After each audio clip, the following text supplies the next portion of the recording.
বিসমিল্লাহির রহমানির রহিম। আজকে আমরা শিখব একটা ডেসিমাল সংখ্যা থেকে কি করে আমরা বাইনারি, অক্টাল এবং হেক্সাডেসিমালে কনভার্ট করতে পারি। সাপোজ আমি একটা সংখ্যা নেই, ধরলাম 16। এই 16 সংখ্যাটা একটা ডেসিমাল সংখ্যা। এখন এটাকে বাইনারি নিলে কি হবে সেটা আমাদেরকে বের করতে হবে। তো তাহলে চলো দেখা যাক, 16কে যদি আমরা 2 দিয়ে ভাগ দিই তাহলে 8 বাঁচে 0। আবার 2 দিয়ে দিই, 4 দুগুণ 8 নিঃশেষে বিভাজ্য, তাহলে বাঁচে 0। আবার যদি 2 দিই, 2 দুগুণ 4 নিঃশেষে বিভাজ্য 0। আবার যদি 2 দিয়ে দিই তাহলে 1 নিঃশেষে বিভাজ্য, তাই কোনো ভাগশেষ থাকে না। 2 দিয়ে যদি দেই তাহলে আমরা যায় না এবং একটা এখানে চলে আসে। অর্থাৎ তাহলে আমরা দেখতে পাচ্ছি 16কে যদি আমরা বাইনারি করি তাহলে আমাদের রেজাল্ট দাঁড়ায় 1 0 0 0 0।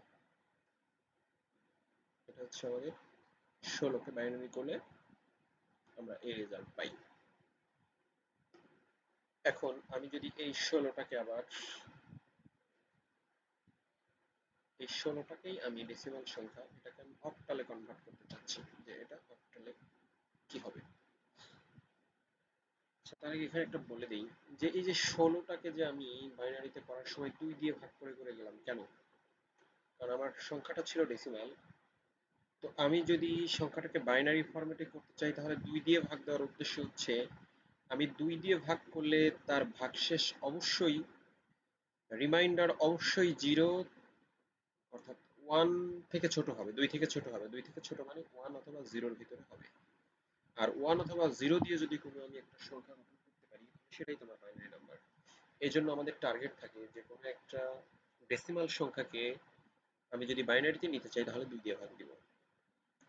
এখন এখানে আর একটা ব্যাপার, ঠিক অনুরূপ ভাবে আমার টার্গেট হচ্ছে আমি যদি 8 দিয়ে ভাগ করি তাহলে কিন্তু অক্টাল সংখ্যাটা কি, অক্টাল সংখ্যাটা হচ্ছে 0 থেকে 7 পর্যন্ত, অর্থাৎ 8 এর নিচে হবে।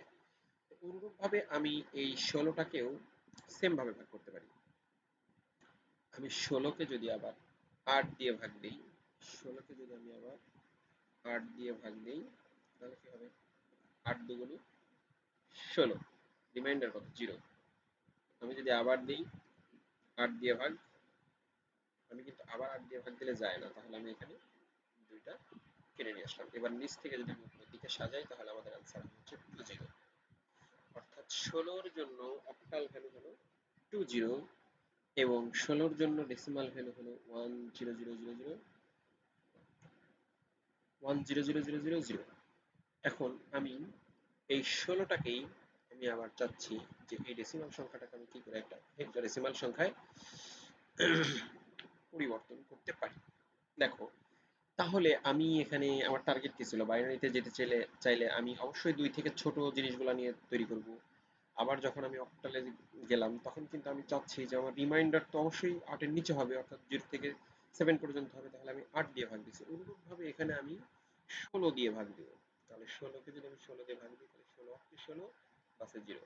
এবার যদি আমি 16 দিয়ে ভাগ দিই তাহলে কিন্তু যায় না, তাহলে 0টাকে এখানে 1টাকে নিয়ে আসলাম। অর্থাৎ দেখো, তাহলে 16 যদি একটা ডেসিমাল সংখ্যা হয়, এই 16 ডেসিমাল সংখ্যা হচ্ছে 10।